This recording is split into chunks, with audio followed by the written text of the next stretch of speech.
ক্ষমতা লুডি গাড়ি খামু, টাকা বাইরে পাচার করে দিব, আর মানুষের কার একটু খেলা বলে মারিলাম, বাস এটাই কাম।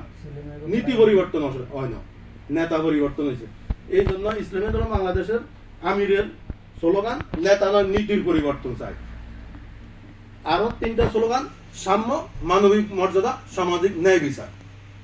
এই 3টা স্লোগান সামনে রেখে, এবং কি ইসলাম দেশ মানবতার স্বার্থে ওয়ান বক্স পলিসিতে এক হয়ে সবাই যার যার মতো আসছে। আসার পরে যখন দেখছে যে ইসলাম আগে, ইসলাম দেশ মানবতার স্বার্থে এক হয়েছে, যখন আমি উঠছি মদিনার ট্রেনে, মদিনার ট্রেন যদি মদিনা না যাইয়া, মদিনার ট্রেন চলছে কোন জায়গা? ইন্ডিয়া। আচ্ছা বুঝলাম যে ইন্ডিয়া গেছে, মনে হয় এনে তেল তেল সেটে গেছে, তেল লইব মানছি। তেল লনের ভাড়া উড়া দিছে কোন আমেরিকা। মদিনার ট্রেন যাইতেছে কোন আমেরিকা। তাইলে কি এখানে মদিনার কোন অনুসারী থাকতে পারে? থাকতে পারে না।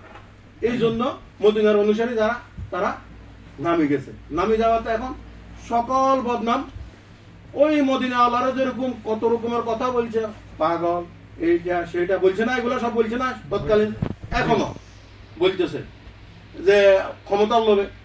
আর বলতেছে কি একটা অবান্তক মিথ্যা একটা অপবাদ, বলতেছে কি উনি প্রধানমন্ত্রী পদ চাইছে।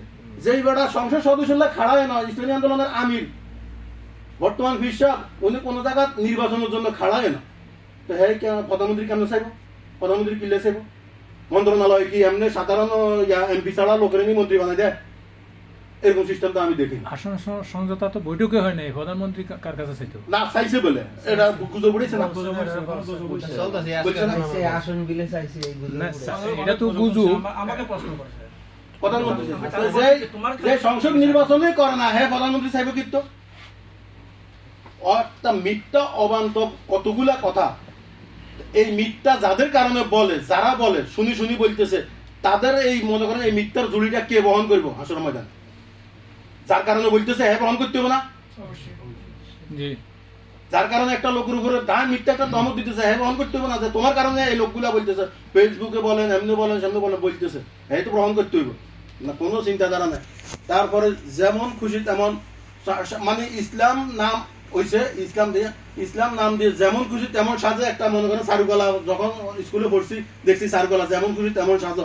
এখন ইসলাম নাম দিয়ে যেমন খুশি তেমন সাজো, যেমন মন চা তা করো, সমস্যা নাই, নাম তো ইসলাম আছে।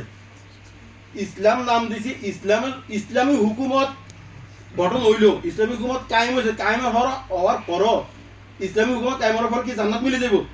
জান্নাত মিলতে হইলে আমল লাগবো না? আমল লাগবো না?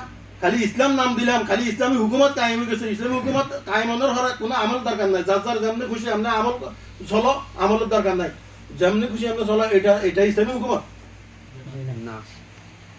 আর ইসলামী হুকুমত কায়েম হয়ে গেল আর কি। আমি যার যার আমলে ন্যাক আমল, ইমান ও ন্যাক আমলের কারণে তো জান্নাতে যাইব না। খালি ইমান হইলে জান্নাতে, ইমান হইলে জান্নাতে যাইতে পারিব কোনো এক সময়, জলি পুড়ি আঙ্গার হইতে হইতে হের পরে আল্লাহ মাফ করলে, দয়া করলে তুই যাইব।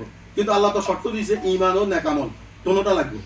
তো দোনোটা আমি খালি ইসলামী হুকুমত কায়েম করবো এই ছুটাছুটি শুরু